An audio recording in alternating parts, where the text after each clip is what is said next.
Hey everyone, welcome back. So today we're going to dissect one of the main critiques that a lot of you brought up against capitalism, which is the inequality issue. That capitalism, even if you give it credit for making the poor better off, uh, you could still argue that it is causing mass inequality, that the rich are getting richer at such a higher level that the poor aren't keeping up.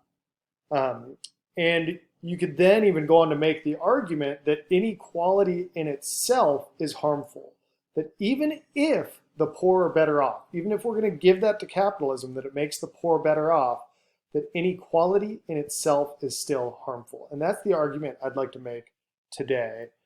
So we're going to start off with a little graph. So take a look at this. So right here you've got life expectancy in years, and down here you have gross national income. So as you can see, there's really not much correlation between wealth and life expectancy. Like the USA and Norway, very wealthy, and compared to these other developed countries, they're not really excelling in terms of life expectancy. Japan up here, more middle of the road in terms of wealth, but has such a high life expectancy. So right here it shows that once you're in a wealthy country, because this graph is excluding, 3/4 of the countries in the world, which are a little less wealthy. But once you're in a wealthy country, this graph is showing that more wealth doesn't mean more life expectancy. But now look at this graph. So this is a graph of just one neighborhood in England and Wales, it's of local neighborhoods in England and Wales. So it's comparing neighborhoods within themselves. And what this shows is that the rich do live longer than the poor. So this graph shows that the rich don't live longer than the poor, again, amongst the wealthy countries. But this graph is showing that within a country, the rich are living longer than the poor. So what's the difference between these two graphs? Well, when you live in Greece, you don't really see how much wealthier people in the USA are.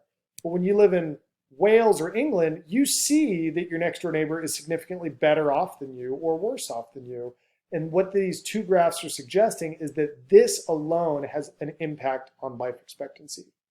That when you are on the lower end of those people directly around you, you have a lower life expectancy than the wealthy directly around you, even though wealth and poverty in themselves aren't playing as big of a role when you can't see the people. Let's look at some more graphs. So this is a graph that's just showing how we are going to measure inequality. So how do the 20% richest in your society compare to the poorest 20%? So like in Singapore, the richest 20% are way wealthier than the poorest 20%. USA is the next one down. Big gap between the richest and the poorest. And let's go to Japan down here. Not a big gap. The richest 20% are not super rich compared to the poorest 20%. So this is the metric that we're going to use for the next few graphs, just in terms of defining inequality. So now check out this graph. Using that metric, where are mental illness rates highest? Well, as you can see, it is very correlated with inequality. Countries that score higher in inequality score higher in mental illness than countries that score lower in inequality. Here's one for child well-being. And again, you can see this one kind of goes a different direction, but it's showing the same thing. The higher income inequality leads to less well-being for children. Dropout rates in high school. So this one is dissecting the 50 US states and which states are more or less unequal. And the more unequal the states, the higher the high school dropout rate. States that score better or lower in inequality have lower dropout rates. Here you've got prison populations showing the same thing. Countries that have high inequality have higher prison rates per person. And even levels of trust. This is a little tricky of a thing to measure, but when they try to measure things like level of trust, and again, this one's with the 50 US states, States that have higher inequality have lower levels of trust between people in those societies or in those states. And then social problems. So this graph also shows that health and social problems are worse in less equal countries. And then we can compare that to this graph here, which is showing just wealth versus social problems. So it's not showing inequality, it's showing just wealth, no correlation. When we measure inequality, you see the correlation develop. Now, all of these graphs, you could pick apart, how do you measure some of these things, especially something like trust. That is a hard thing to measure. But I think that these graphs are still illustrating something valuable, which is that inequality in itself can have a negative impact, wealth aside, right? So this could be used as a real strong argument against capitalism, that if capitalism makes everybody better off, even if you agree to that, you could still say, yeah, but having such inequality caused by capitalism in itself can cause problems. I think you could even take this argument to the furthest extreme and use it as an argument for communism, right? Like, if we are all equal, even if we're all poor, maybe we're better off than if we're all wealthier, but there's a huge gap in between the wealthy and the poor.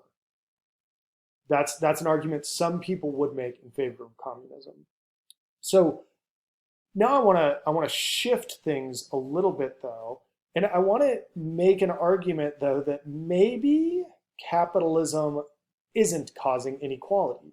Even if we accept that inequality is bad, is capitalism leading to inequality or not? And this might be trickier than you think. So, in capitalism, the people at the top of the rung are wealthy. They've got Ferraris, they've got private jets, they've got all sorts of stuff. And the people at the bottom of the rung don't have any of that stuff. But what about this? Is the difference between going from starving to not starving, is that a bigger jump in wealth? Is that a bigger jump and a bigger increase in wealth than any other measure? Because if capitalism is bringing people out of starvation, you could argue that that alone is such an enormous raising of wealth that it doesn't matter if they get a Ferrari or not. It doesn't matter if they get, a big house or a small house or even no house at that point. The difference from starving and not starving is an enormous jump in wealth. And if capitalism is bringing the world from starving to not starving, then is it making the world more equal?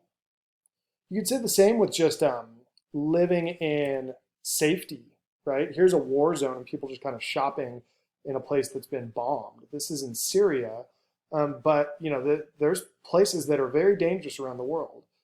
The difference from going from living in a place that is in a war zone where you are at risk of being murdered to a place where you're safe is an enormous jump in wealth. I had a student many years ago who grew up in a sub-Saharan African country that was war-torn. And he saw somebody murdered on the street once. And then his mother was murdered.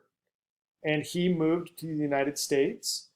And I would argue that that move from that country to the United States was a bigger increase in wealth than he will ever experience for the rest of his life.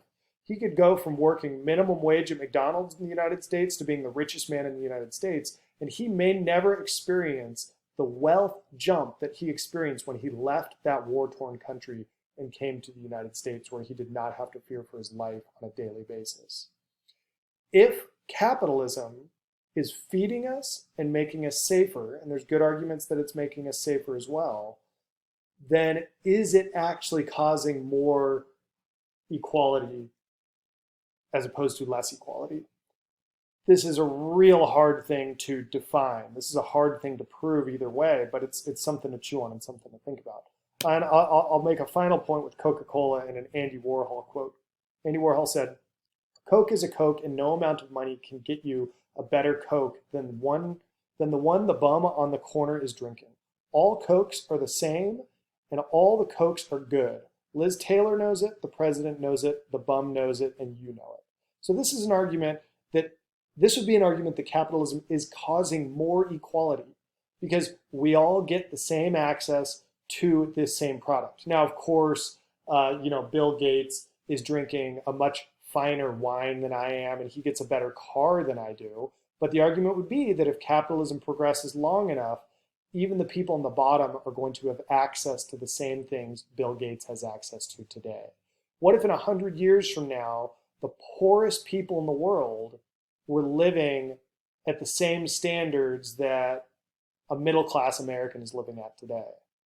Now, the wealthy in 100 years from now, it's hard to even fathom where they would be at. But is the world more equal than it is today or less equal than it is today, if that's the path that the world takes? And it's kind of an impossible question to answer, in all honesty. And I don't think that this invalidates this critique of capitalism either, right? But it's maybe not so clear-cut. Even if we accept that inequality is bad, it is hard to say if capitalism is causing more or less equality. Okay, that's a big one. I'm going to leave it at that. Write me one question you have about this lecture, or just one thing you didn't understand and that you want clarified. Just write me, and that's your homework assignment. Just write me question, comment, or something you want clarified more, and we will unpack this further in class. Thanks, guys.